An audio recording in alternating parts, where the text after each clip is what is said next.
History is a clock that people use to tell their political and cultural time of day. It is also a compass that people use to find themselves on the map of human geography. History tells of people where they have been and what they have been, where they are and what they are. Most important, history tells a people where they still must go and what they still must be. The relationship of history to the people is the same as the relationship of a mother to her child.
How do you describe a legend?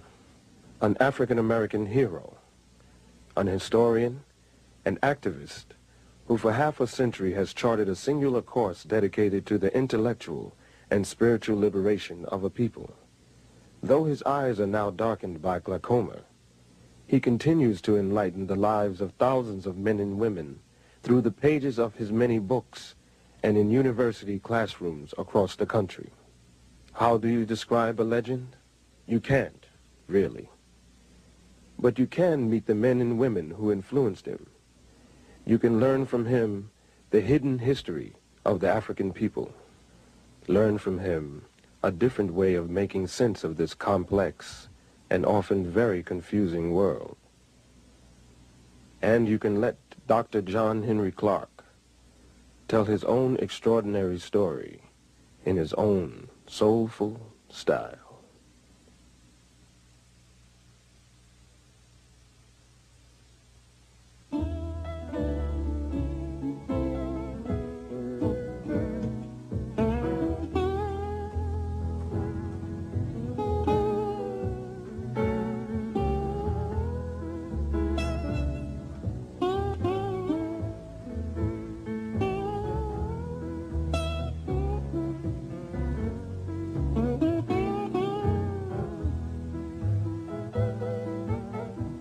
I was born on Sharecropper Farm in Union Springs, Alabama, New Year's Day, 1915. That was a great feast day in our family. And because my mother was a favorite in the family and I was late arriving, she said that nothing would be killed in this family until my child is born. And I didn't arrive until 3, and everybody was hungry. The feast had not started, and I wasn't exactly welcome. They never quite forgave me for that, holding up the feast. My early schooling was in one-room schoolhouse that we called Miller's Hill School. When we moved slightly out of the city, I was chosen to go to city school. Officially, I never finished high school in the formal sense until later years. In fact, I taught 2 generations before I took time out to get my BA, my master's, and my PhD. And I have it all now, but I'm principally self-trained. My university was the public library and well-chosen second-hand bookstores. So while I grew up poor, I grew up in a very rich environment, culturally rich. I grew up with a whole lot of love and affection, a lot of lap time, a lot of slap time too, because I wasn't permitted to get away with too much.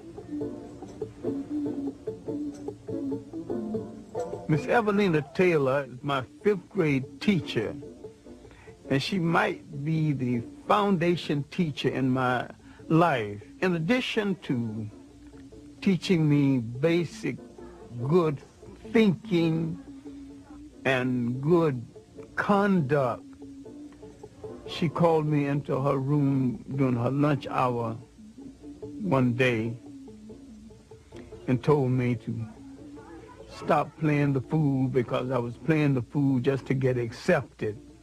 And she said, it is better to be right and march into hell than to follow a bunch of fools into heaven.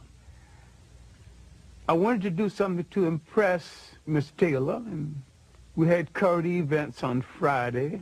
We wanted to say something unusual because I worked for white people before and after school, and they had magazines. They would receive them one day, read them hurriedly up, throw them away the next day. So when I got up for current events, I always had something decidedly different to say about my own people and about other people. No, I wanted to do something real big. So I went to a lawyer that I worked for before and after school. I can still remember his name, Gagstider, and I asked him for a book about my people in early world history. He says, I'm sorry, John, that you came from a people that have no history. My mind would not accept that. I continued to search, and I opened a book called The New Negro, and I opened to an essay called The Negro Digs Up His Past. And for the first time, I knew that I came from a very old people, that we were older than slavery, older than oppression, older than Europe. Now the scramble began for more information.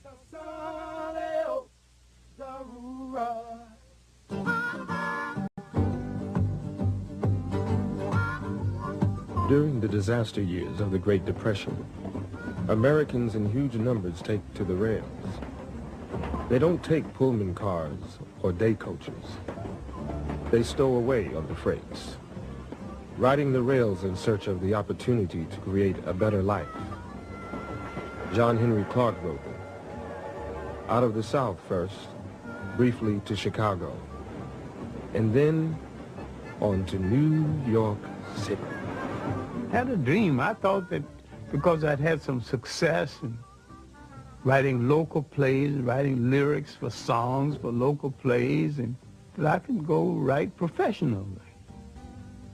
It was a dream. It's a fantasy. I was pursuing this fantasy. At 18, you can pursue all kinds of fantasies. In the shadow of Manhattan's towering skyscrapers lies black, sprawling Harlem, greatest Negro metropolis in the world. My impressions of the Harlem community, in the first place, it was a clean community. It was an orderly community. It was a safe community. It was a community with its customs that we have forgotten now. Street-speaking customs, strolling customs, social customs. There was a time when 7th Avenue, now Adam Powell Boulevard, was the street of choice. And you did not walk down 7th Avenue on Saturday or Sunday without a coat and a tie. There was a custom of getting your lady in your long good suit and walking down 7th Avenue to show her off. You would walk 15 blocks. Sometime when you had $1 or so to spend, you would take on the 5th Avenue open bus all the way down to New York University and all the way back. And she was satisfied, and the whole evening you hadn't spent $1. A lot of times you didn't have one. They sure don't make ladies like that anymore. There was a time there were 3 functioning vaudeville theaters in Harlem, all well patronized. The Lafayette, Harlem Opera House, and the Apollo. The old Lincoln Theater, now a church, used to be a legitimate theater where the plays downtown would be brought uptown with the play with the black cast. Iron, show my face. And that was our Broadway. I got involved with the communists and the socialists and other radicals, and began to read literature on the Russia of that day and to see movies about Russia. And I was never a member of the Communist or the Socialist Party. I was active briefly in the Young Communist League. We were looking for a way out of the condition in which we lived. And they opened doors for us and gave us a platform we otherwise did not have.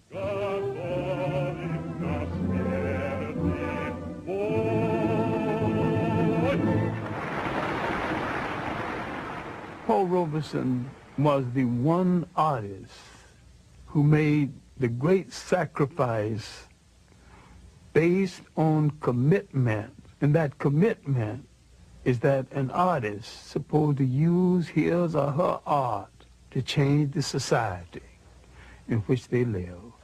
W.E.B. Du Bois is our greatest single intellect we produced in the whole of the Western world. And he's not just a black American intellect. He is an American intellect equal to any. W.E.B. Du Bois, Paul Robeson, the party came closest to what those men wanted to stand for in the world was a fair deal for the working people of the world. We would examine it later to our sorrow. We were in an argument between not a liberator and an oppressor, but 2 oppressors with different techniques and methodology of oppression. In the final analysis, Russia did not want us to be free any more than the United States and England and the imperial powers, but they wanted us under their domination. I never thought the left movement, communist or socialist, made any serious study of the history and the background of the African people of the world. And they had a preconceived notion of us that had nothing to do with our reality. And these African communal societies, where each got according to his needs, were not copied from Europe because they existed before there was a Europe. In these societies, based on the concept of the family and the community, everyone in the society had a responsibility. And in these societies, there was no word for jail because no one had ever gone to one. No word for orphanage because no one had ever thrown away any children. No word for old people's home because no one had ever thrown away grandma and grandpa. And while I had some admiration for the conclusion of Karl Marx, I dare to say he was a political opportunist and a Johnny-come-lately because he was rehashing something that was in the world before the first European wore a shoe or lived in a house that had a window. During my early years in Harlem in the 30s, my writing consisted mainly of poetry, short stories, and little essays on aspects of history. The Harlem Renaissance writers, of course, influenced me. I knew Claude McKay. I knew Langston Hughes. I knew Richard Wright before he had published Native Son. I knew Wallace Thurman, Nellie Larson, Jesse Fawcett. I found the Pan-Africanist consciousness in a Langston Hughes and to some degree in a Claude McKay. But the rest of them were rather parochial. Finally, I got to meet Arthur Schomburg. Arthur Schomburg, mentor to 2 generations of African-American scholars. The legacy of this Puerto Rican-born historian is the world's definitive institution of its kind, Harlem's Schomburg Center for Research in Black Culture. I went down the 135th Street Library, and he was on the 3rd floor, and I asked, very humbly, asked the librarian, do you know anybody who will give me a letter to see Arthur Schomburg? And she said very sharply, you know, and impatiently, because she was short of help, you just have to walk up 3 flights. I walked up 3 flights, and there Arthur Schomburg was holding down the desk, being 18 and rash. I wanted to know the history of the African people of the world, henceforth, right now, within the hour, his lunch hour, all of it. He said, sit down, son. What you are calling African history and Negro history are the missing pages of world history. Then he said, son, go study the history of your masters. Go study the history of the people who enslaved you and find out why they found it a necessity to remove an entire people from the respectful commentary of the history of the world. Well, my earliest impressions of them was a people in power who intended to stay in power, and I began to wonder why they had so much and other people had so little, and why everybody I knew worked harder than they. Who made this arrangement? I studied European history and world history. Now, when I went back to Schomburg with some knowledge of background of European history, now he began to show me how to study African history. Arthur Schomburg taught me the interrelationship of African history to world history. Willis N. Huggins of the Old Harlem History Club taught me the political meaning of history. And from the lectures of William Leo Hansberry of Howard University, I learned the philosophical meaning of history. The most valuable lesson I've learned is that when you address a people by their right name, that name must relate to land, history, and culture. All people go back to the geography of their original origin and identify themselves, no matter where they live on the face of the earth. We have overused the word black because black tells you how you look, but it don't tell you who you are.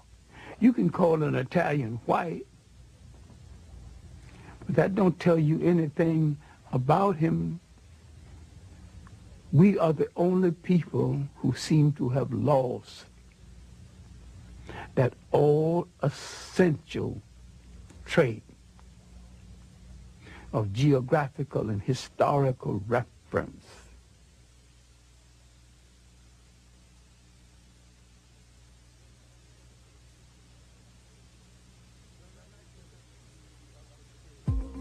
Around 1933 up until 1934, 1935, Harlem's main activity was how to make Harlem a congressional district so that Harlem could elect its own congressman. Adam Powell was just began to show his weight. We were fighting to get jobs on 125th Street, fighting to get jobs in our own neighborhood. I admire Adam with all of his faults. He was the best person that Black America has ever sent to Washington. He got the job done. When he went to Washington the first time, they told Mr. Powell that we don't accept blacks in the congressional dining room. And Adam smiled and said, well, you don't accept them. Well, that's your custom. The next day, Adam got the tallest and the meanest looking and the blackest of the blacks he could find and marched them into the congressional dining room as his guest and got away with it. But it was a period when we were reassessing our role in the whole of the Western world. We were tuning into Africa as much as we could and having African forums and making a serious study of African history. Black men wanted to go to Ethiopia and fight on the side of the Ethiopians, but America would not give them passports and let a single one leave the country for that purpose. And yet, Italians could get passports to go and fight with Italian forces against Ethiopia. Now later, some of the same black men who couldn't get permission got permission to go fight in the Abraham Lincoln Brigade in Spain. I'm a physician. Physician? And then why would you want to go over in Ethiopia? Well, I feel it's my duty to give my profession and, if necessary, my life in the cause of Ethiopia. And I desire and be happy to die for the defense of entire Africa, including Abyssinia. That's fine. Sign right here on the dotted line. See, originally, Africans did not define themselves by continent, but more by regions. Africa as a continent began to be defined by foreigners. In North Africa, the Romans had a province called Afrique.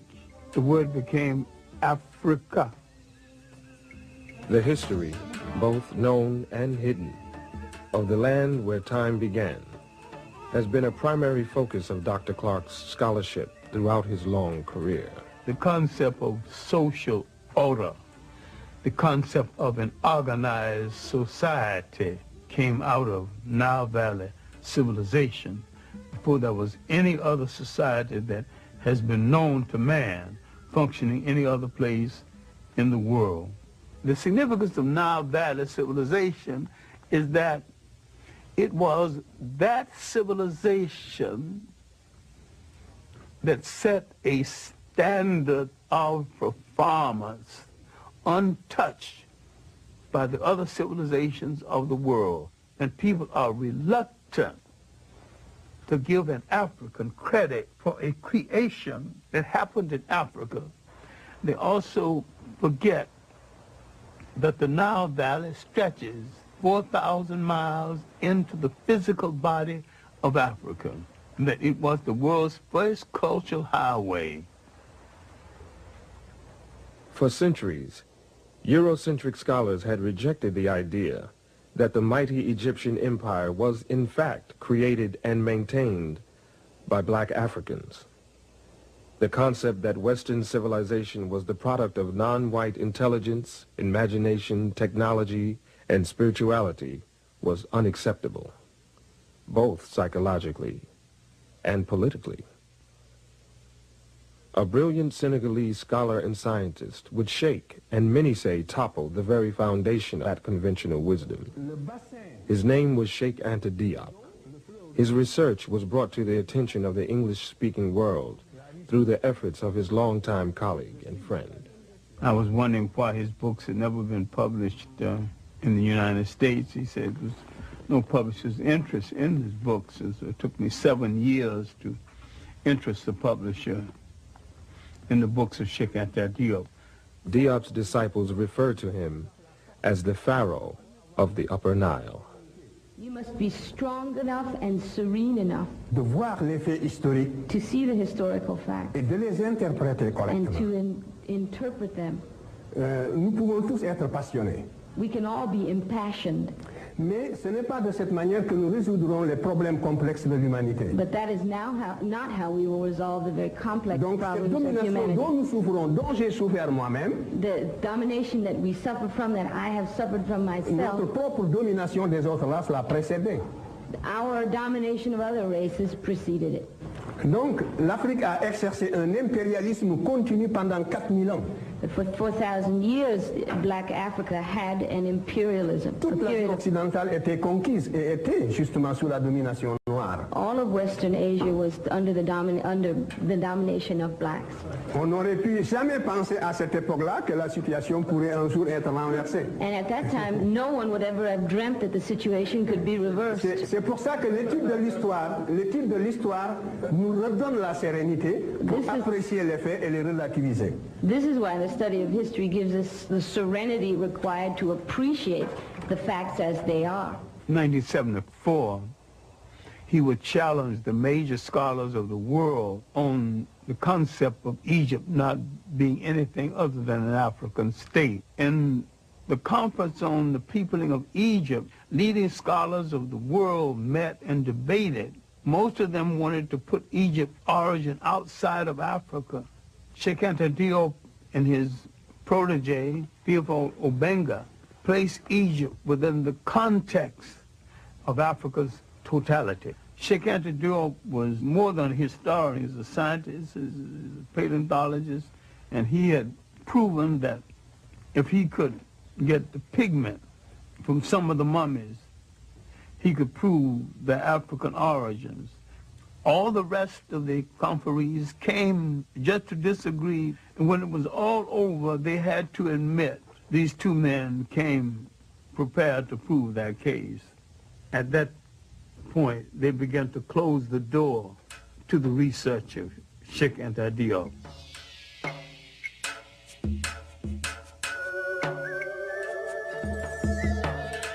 From the first dynasty to the invasion of Nile Valley, that was the first golden age. And from the third dynasty came the great multi-genius Imhotep, the real father of medicine, who lived 1,800 years before the Greek who was called the father of medicine. And when we read the biography of the Greek, he says, I am a child of Imhotep. And from the 18th dynasty came the world's great social reformer and maybe one of the world's first deities, Akhenaten.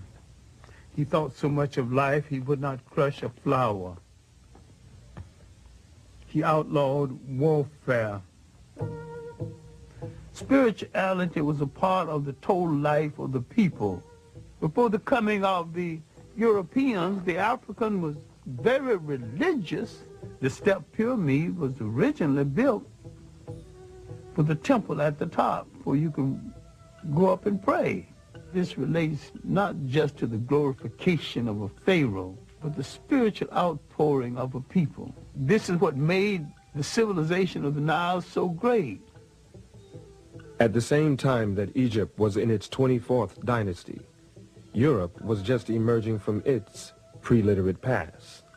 The first show of European intelligence was a book called The Odyssey and the Iliad. That's about 850 B.C. Where is Egypt 850 B.C.? Egypt is old and tired and has gone through 24 dynasties. It is on the eve of its last great dynasty that will come from the pharaohs in the south. And the Europeans have just written a book of folklore. Just south of Egypt lies another highly evolved black society, the Nubians. Their civilization thrived for some 3,000 years. I call the 25th dynasty the one dynasty from the south that moved up north and to tell their cousins, the Egyptians, how to rule a nation one more time. In the great show of history, this was Africa's last walk in the sun. It was a great and mighty walk. That walk had lasted 10,000 years. Now it's coming to an end. Europe is just being born. The very word Europe is not even being used.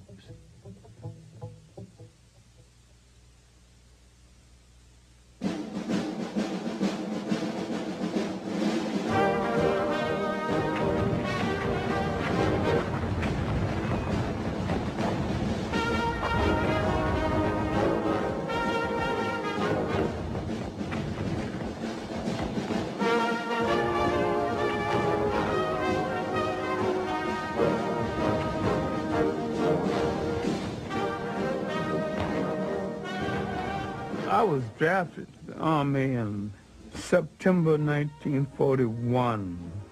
I can say with certainty I was probably one of the best clerks, one of the worst soldiers the Army ever had.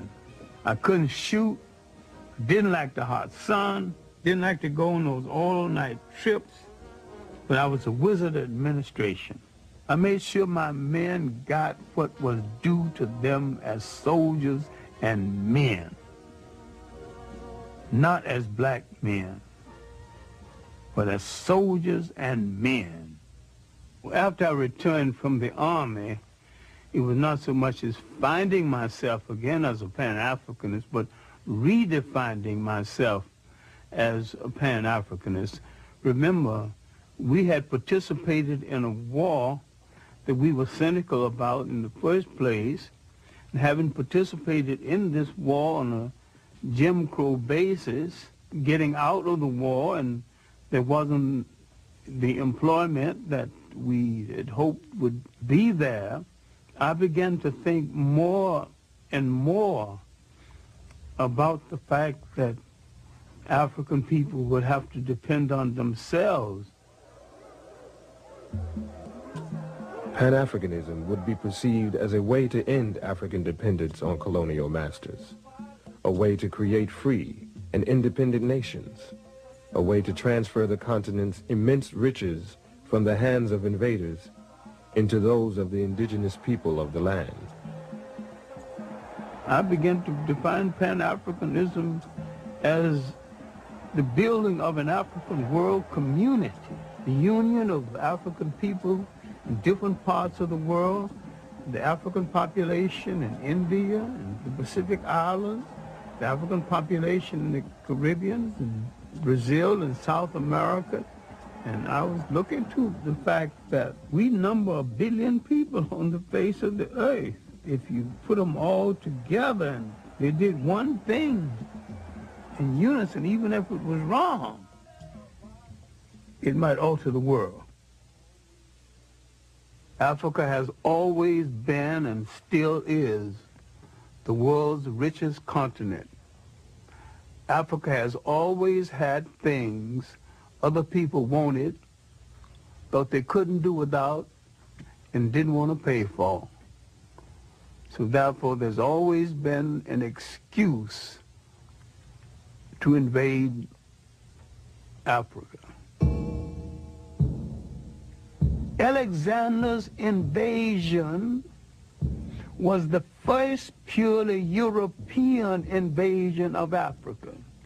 Everything that had happened in Egypt and in Africa before 332 BC was something that no European had anything to do with.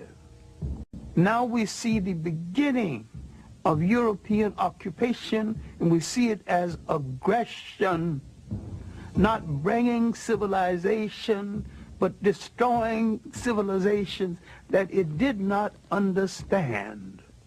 The uninvited arrival of European armies in the Upper Nile Valley signals the beginning of the end for the highest civilization the world had known. The conquerors, quite literally, changed the complexion of the conquered. Now you're beginning to get a mulatto-sized population that a whole lot of people keep misinterpreting as white. With each one of these invaders came the bastardization of the population based on the fact that for the sake of pleasure, the foreign soldier heads for the female population at a time the male population has been defeated in war. The Greeks' rule didn't last that long before they were challenged.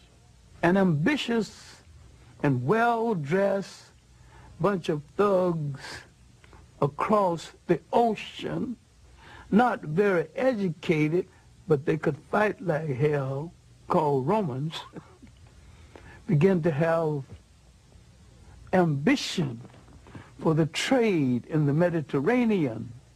Carthage, a powerful black state in North Africa, had imperial ambitions of its own. By the 3rd century BC, its forces had crossed the Mediterranean and established a large province in Spain. The military commander of Carthage had apprehensions about his Roman neighbors and warned his son to keep a watchful eye. Hannibal's father, he would point across the ocean and said, there's some evil people over there. We better bring the war to them before they bring it to us. Hannibal never forget. Hannibal is only 26 when he takes charge of the army.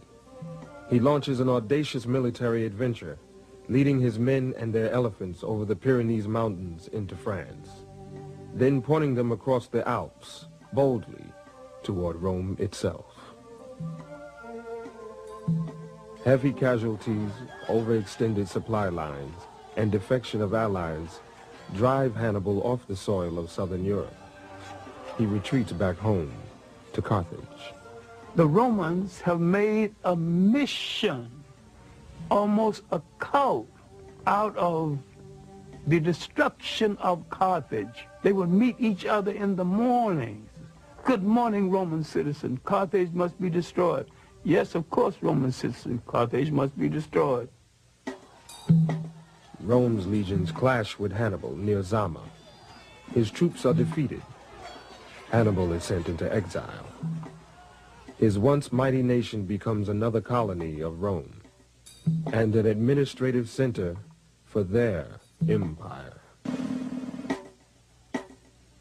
Now, the Roman Empire internally was not very rich. Africa became the breadbasket for the Roman Empire.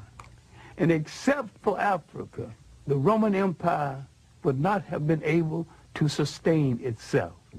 Now, the Roman presence in North Africa is going to force into being one of the great events in human history.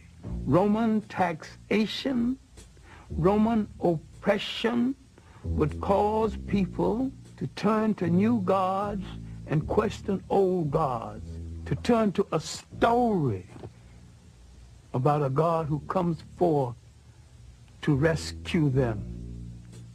Now, they would draw from African folklore the story of the child in the manger. Now, what am I saying? Later, in retrospect, he was referred to as Jesus Christ. Now, you can argue about the coloration of Christ if you want to, but I can sell that very quick and we can go on to the next subject. Was he a Roman? The answer is no. Was he a Greek? The answer is still no. These were the only European types in that part of the world at the time. If he was neither Roman or Greek, he was one of those other people. And all of those other people were non-European and non-white. And he came from the other people. During that time of Roman dominance, Africans hold high military and administrative posts in the empire. The Romans and the Greeks had no color prejudice comparable to the kind of prejudice we would know later on. Otherwise, why would 3 Africans become emperors of Rome? Why would there be 3 African popes. Finally, Constantine decided to make Christianity the religion of the whole of the Roman Empire. Now we're coming to the critical period when the Roman domination of the church so corrupted the church, the Africans began some disenchantment with the Roman interpretation of Christianity. Constantine calls a council of bishops and priests at a place called Nice. It's the Nicene Conference. It is at this conference that the European created a European concept of Christianity. It was at this conference that they began to take the African saints out of the literature of Christianity. Now the corruption had started. The physical concept of Jesus Christ did not exist. Now, how did it come into existence? Because the Pope commissioned it to come into existence. Michelangelo painted the picture using one of his relatives as model. And that picture, one of the finest pieces of propaganda ever projected in history, has changed the minds of millions of people as who's supposed to represent God, whoever he or she is. And I have no problem with the she. Spirituality is a way of accepting the fact that there is a spiritual force in the universe larger than all of mankind. But someone had to come along and invent a word called God. And someone had to say of another God, and say, mine is better than yours. And someone had to create faith. Someone said, I have the true faith. Religion is the organization of spirituality into something that became the handmaiden of conquerors. Nearly all religions were brought to people and imposed on people by conquerors and used as the framework to control their minds. My main point here is that if you are the child of God and God is a part of you, then in your imagination, God's supposed to look like you. And when you accept a picture of the deity assigned to you by another people, you become the spiritual prisoners of that other people.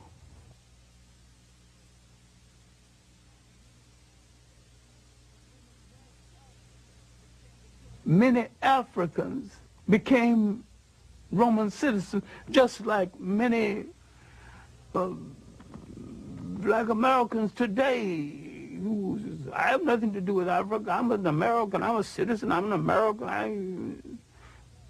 There were Africans way back there with that same kind of split personality silliness, not knowing where their ethnic identity belonged. Rome's hold over its far-flung provinces weakens. In North Africa, it faces a new and fierce challenge: Islam. The Arabs, noticing the weakness of the Romans in North Africa, began to court the favor of the Africans. Arabs convinced the local black populations to join in the struggle against a common oppressor. They also convinced many of them to abandon their traditional beliefs and pledge their allegiance to Allah. The Africans assumed that by supporting the Arabs would get the Romans literally off their back. They were right. The Arabs did get the Romans off their back, but the Arabs replaced the Romans on their back. And like most conquerors, they declared war on African culture and African ways of life. The Arab has always been a propagator and a defender of slavery. They've always rationalized slavery based on Islam. I do not think any religion sanctions slavery. And anytime you use a religion to sanction slavery, you're misusing that religion and misusing the Word of God. Well, the Christians did it, and the Arabs have done it, and the Hebrews have done it. It's not right in any case. Islamic armies, their ranks dominated by African converts, defeat the Romans and push on to the continent of Europe. In the process, they capture Spain. There, the Africans and Arabs create a rich, cultured, and powerful empire. So powerful, it endures for 500 years. The achievement of the Arabs at this time is they have driven the Europeans out of the Mediterranean. The European now must go back into Europe. They have no empires, no great connections outside of Europe. And because of this, they ultimately would go into a period called the Dark Ages. People are confused because when the European mentioned the Dark Ages for him were not the Dark Ages for other people. Concurrent with his Dark Ages, the African had his third golden age. As Europe suffers, three great kingdoms are emerging in West Africa: Mele, or Mali, Ghana, and Songhai. These were lands of enormous wealth, generated by their control of the trade routes across the Sahara and the abundance of their gold mines. The kingdoms were known for their benevolent governments and their great respect for learning. For a while in history, there was only two great universities: the University of Sankore at Timbuktu and the University of Salamanca in Spain. And the African was solely in charge of the one at Sankore and part in charge of the one at Salamanca. The Arabs had to some degree institutionalized the practice of African slavery. The Europeans internationalized it.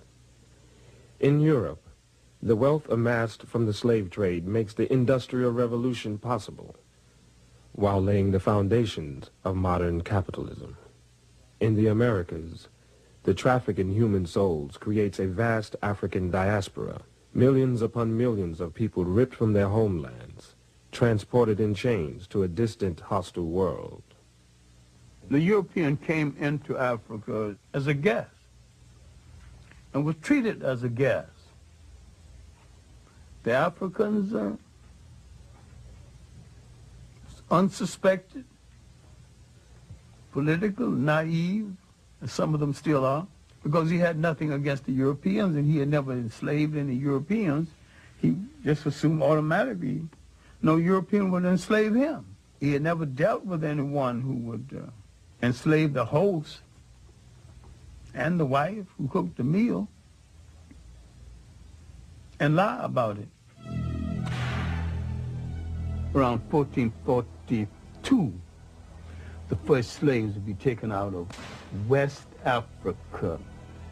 Spain and Portugal goes to the Pope, the leading arbitrator of that day, the one person in Europe with the greatest authority. The Pope would say to Spain and Portugal, you take the East and you take the West, and you two good Catholic nations start fighting among yourselves. And then the profound statement before departure, you are both authorized to reduce to servitude all infidel people. The slave trade now had been sanctioned, and Europeans had been told they need not feel guilty of it because you're doing this to an infidel who is outside of God's grace. England went into the slave trade with a vengeance, led by Captain Hawkins and the good ship Jesus. The ship was called the good ship Jesus. The coat of arms on the ship was two Africans bound back to back with their arms tied. So they saw no contradiction in being in the slave trade and being Christians at the same time. We cannot deal with this enough because we're still suffering from this inside of the mind of a lot of people in this world, into the millions. We are outside of humanity, outside of the grace of God. That's a terrible feeling as you walk the earth, because what has been taken away is your essential humanity, your human beingness. And when they take away your human beingness, they take away your nationness.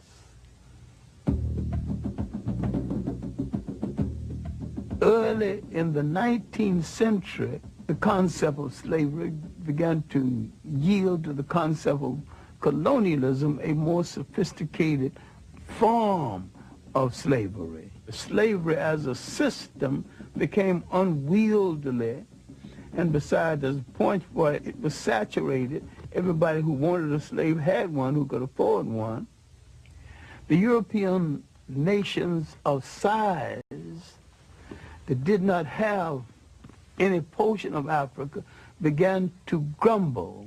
At the Berlin Conference, 1884 and 1885, the European powers of substance who did not have any part of Africa now were given some parts. Africans did not fall at the feet of the European invaders. They fought fiercely, bravely, and continually. Anti-colonial wars started up down the coast of West Africa and parts of Inner Africa and in the Congo. There was armed resistance. The Zulu wars lasted from the 1650s when the Boers arrived to the last Zulu war was 1906.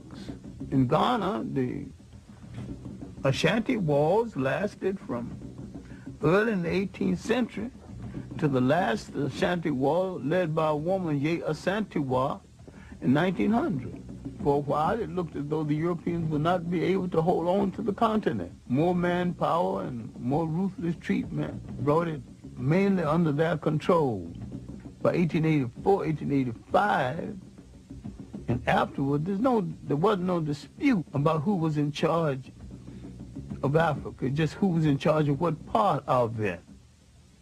We have been hung up with a myth, the myth of the conqueror and the invader as the bringer of civilization. No people ever brought civilization to another people at no time and at no place in history. It's one of the most protracted lies we ever listened to.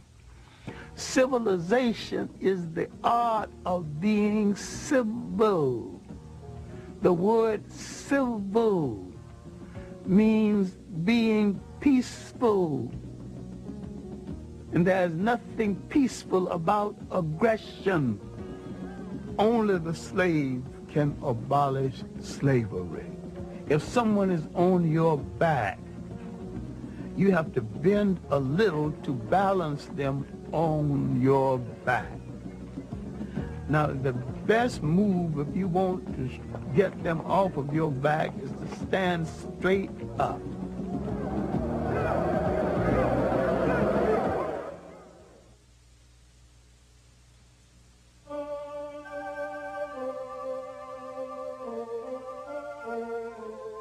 There's something about an island, a body of water, It creates a special kind of dreamer because they did not know where they came from in Africa. They dreamed of the whole of it, bring it all together in one piece. The seeds of Pan-Africanism, planted in the United States during slavery years, later flourish in the fertile soil of the British West Indies. Trinidad produced the three greatest Pan-Africanists, H. Sylvester Williams, C.L.R. James, and George Padmore. In Trinidad, they found the Pan-African League. H. Sylvester Williams would eventually call it Pan-African. He would call a conference in London in 1900. A few scattered Africans, a few people from the Caribbean, W. Du Bois from the United States. They did not ask for the independence of African states then. They asked for preparation. Give us the kind of education that will prepare us for eventual independence. They were reasonable, but they weren't listened to. And yet the conference made some kind of impression. After the first Congress, Du Bois would be the leading light from the second through fourth. But the most meaningful, the one that Du Bois called in Paris, as a result of this Congress, Du Bois came to center stage as the leader and theoretician of Pan-Africanism. Pan-Africanism wasn't exactly new because black Americans were practicing it long before someone gave it a name. The African settlement movement, the movement that settled Liberia, was in form of Pan-African movement. The so-called Negro Convention movement was most a discussion of how you bring the African world together. That whole 19th century was Pan-African thought. Prince Hall, his development of the black Masonic order that he called the African Lodge. The search for a place in Africa for settlement by Martin Delany and Robert Campbell. 1829, David Walker's appeal to the colored people of the world was basically a Pan-African appeal. All of this, before we come down to the end of the 19th century. The ultimate Pan-Africanist, of course, was the Jamaican Marcus Garvey. Citizens of Africa, I greet you in the name of the Universal Negro Improvement Association and African Communities League of the World. You may ask, what organization is that? It is for me to inform you that the Universal Negro Improvement Association is an organization that seeks to unite into one solid body the 400 million Negroes of the world. It was soon after the end of World War I. The Secretary of War had told the black American soldiers that their lot would not be appreciably changed by virtue of the fact that they fought in the war. There had been an investigation. It was discovered that many of the nurses wouldn't treat black soldiers in the hospital, wouldn't even touch them. Some of them died as a result. So you have these grievances pent up in the veteran coming home. All of this came to a head in 1919 when there were riots all over the United States. That's called the Red Summer. Marcus Garvey could point out, look, they don't want you here. Let's go back home. Let's go to Africa. Go back to Africa. Let's not only go back to Africa, let's go back in our own ships. Now, a whole lot of people who otherwise would not listen, now willing to listen. We hear the cry of France for the Frenchmen, of Germany for the Germans, of Ireland for the Irish, of Japan for the Japanese. We of the Universal Negro Improvement Association are raising the cry of Africa for the Africans, those at home and those abroad. He began to dream the great dream and rescue the mind of millions of black Americans from depression and self-doubt. By 1923, he was in some difficulty with the boats and some of the people he had hired to run the boats. Terrible mismanagement and betrayal. He collected millions of dollars from black Americans to buy these boats, and these boats were old and not as seaworthy as he thought they were. Garvey moved over large territory, maybe too fast, and yet he built the largest movement in Black America before or since. There needs to be a reassessment of Marcus Garvey and his long-reaching effects. He called attention to what slavery and colonialism had taken away. They took away a concept essential to all the people in the world. They took away the concept of state management and state maintenance. Once you are taken from the geography of your origin and forced to live in a state designed by others, you're still the slave to the man who's astute enough to control a container called the state. The cannons of World War II were barely cold when Africans met in Manchester, England. They were prepared to claim that container called the state for themselves. The Pan-African Congress of 1945, now you have the one thing you did not have in the rest of them.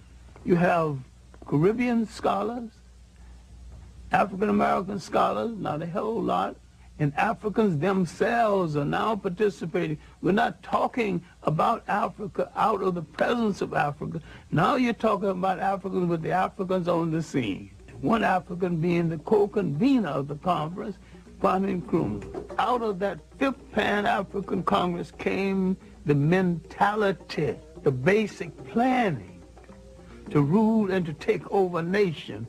The others were saying, give us the education.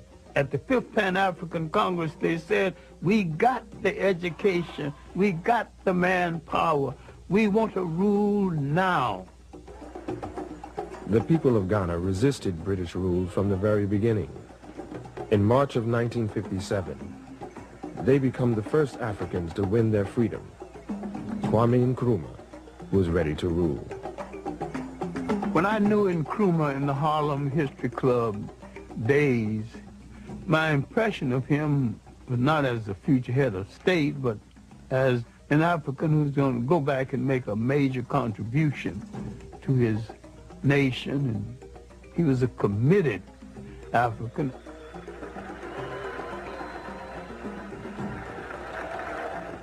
I went to Africa in 1958 because I've been promising myself I was going to get to Africa next year. That promise of myself went on for about 5 years before I actually got there. When I got there, all I had was a return ticket. I told an African who had read one of my stories in an African magazine and wrote and got my address. I said I was coming to Ghana, get me a place in a hotel for a few days, and he didn't even go to a hotel, he even tried. He took me to the slums of Accra, and I lived right there with him. Finally, a check that was due me from America did not arrive. When it did arrive, it bounced. So there I was, and one day, Nkrumah had gone someplace. He's coming home from a visit of state. A whole lot of people along the highway hailing his return, and so I was along with the rest of them. I was just like another African melted into the crowd. And he spotted me, and they stopped the Rolls Royce, and the motorcycle drivers pulled out guns, thought that someone was about to hurt the president, you know.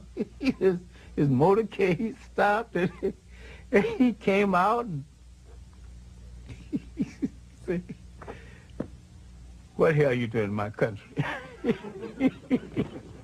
And I just laughed. You say, you're a long way from Harlem. He looked right and said, where do you live? I said, in Jamestown. Jamestown is the slums of Accra. Still is. He shook his head and said, you sure must love Africa. Finally, he headed back to his car, and he turned back to me. He said, you know what I'm going to do for you? I told him I didn't have any job, and my check had bounced. I didn't even know how I was going to get home. I'm going to put your Harlem behind to work. And he gave me a job. Working on his newspaper, the Evening News. The significance of Ghana's independence at that time is that it gave spirit to the whole of the African world. It was a major impact on black America because it came at the time the civil rights movement was reaching a crescendo, a great height. His first vision of Pan-Africanism was the physical unification of Africa. And he said that Ghanaian freedom won't mean anything until the rest of Africa is free. So the spirit of Ghanaian independence would create a light of hope in the rest of Africa. And this is what Kwame Nkrumah was trying to build. This is what the intelligence services of the United States, England, and France had to destroy to keep the example of Ghana from emerging. What went wrong was our misunderstanding of what a state consists of and the responsibility that goes into holding one together. And our dependence on our colonial masters more than we anticipated. We who had longed so much for power, we wanted power. When we got close enough to touch it, we realized we hadn't even decided what we're going to do with it once we get it.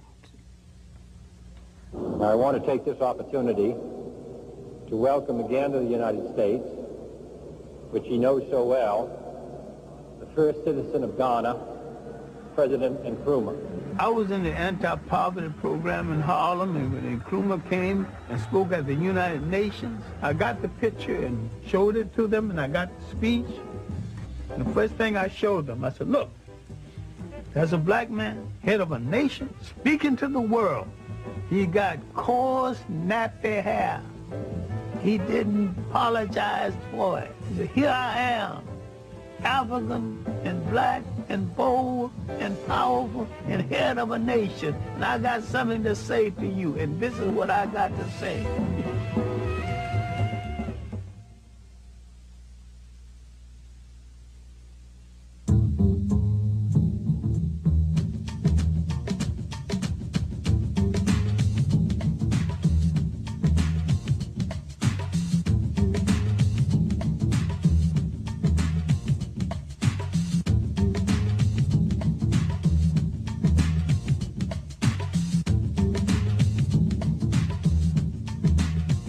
The passive resistance of Gandhi, and we should understand this, was a strategy.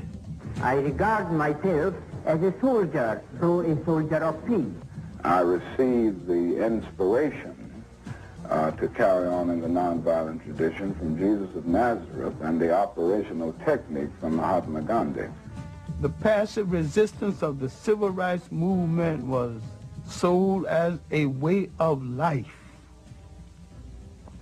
A strategy is never a way of life. A strategy is something you use the same as you use an orange. When the juice is gone, you throw it in the garbage can. And Mahatma Gandhi was an East Indian nationalist, but a very skillful politician. And he always had a violent alternative waiting in the wing just in case his nonviolence didn't work. Today marks the beginning of a determined, organized, mobilized campaign to get the right to vote all over this state. I think Dr. Martin Luther King was the spiritual leader of the black movement, of the civil rights movement, and probably one of the finest theologians that we produced in recent years. He was a dreamer, and yet he was a committed man to struggle, and he made great sacrifice within that struggle. I had some strong disagreements with him. I never thought that we should be locked into the concept of nonviolence as a way of life. I was perfectly willing to use it as a strategy. I think we should be slow in criticizing Martin Luther King. He was brave enough to put his life on the line for what he believed. We are still here talking. That's proof enough of his bravery over ours.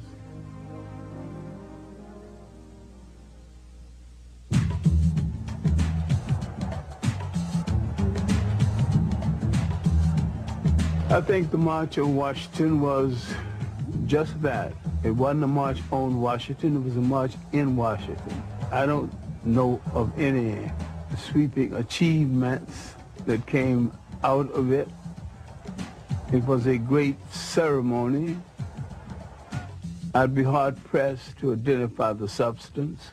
I happen to think we've gotten enough mileage out of marching.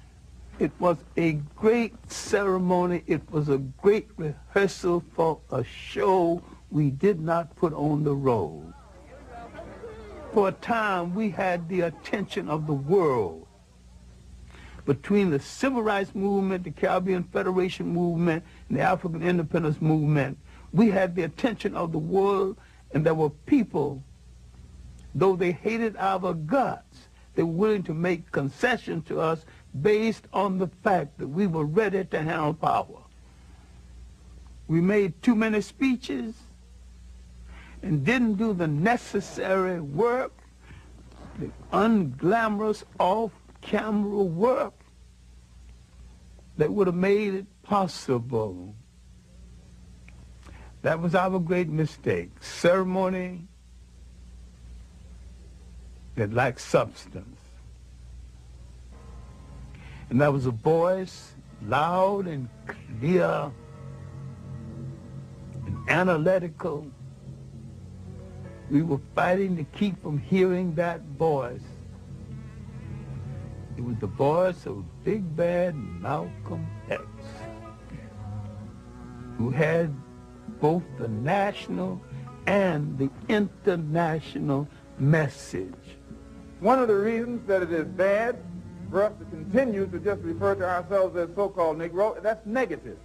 When we say so-called Negro, that's pointing out what we aren't, but it isn't telling us what we are. We are African, and we happen to be in America. We're not Americans. We are people who formerly were Africans who were kidnapped and brought to America. I met him first in 1958. I know him from that period until his death, and sometimes saw him on a daily basis. I would furnish information on history and background information. I never told Malcolm X what to do, and I don't remember anybody else who told him what to do either. They have studied the tactics and the strategy and the methods of all of the African nations who have emerged and won their independence. And they've seen that the Africans didn't get it by sitting in. They didn't get it by waiting in. They didn't get it by singing "We Shall Overcome." They got it through nationalism. I first met Malcolm at the World Trade Show building. Looked me up and down and said, "I bet you're a swine eater." I'll admit that I had paid some joyful visits to pork chops and other parts of the pig. And I said that, you know, Malcolm, if it wasn't for the pig, you and I wouldn't be here arguing about the pig, because some of us would be gone. We would have starved to death. Many times when Malcolm X was prefacing his speeches with the words, "The Honorable Elijah Muhammad teaches us," Malcolm X was teaching Malcolm X lessons over and beyond anything the Honorable Elijah Muhammad ever thought about. You say we are on the road now to a better world because the white man promised integration. This is a disgrace. Mr. Muhammad's analysis is that until the image of the black man in the mind of the black man has been changed, you will always have delinquency, parental as well as juvenile. So his entire approach is not so much to change the attitude of the white man toward the black man, but to change the attitude of the black man about himself. The Arabs and certain powerful groups within Islam really wanted Malcolm on Bearside, there was a serious attempt to persuade Malcolm to turn on Elijah Muhammad and establish a second Islamic group based on what they considered to be Orthodox Islam. They offered him $3.5 million. He turned it down, and we were walking down the street toward his car, and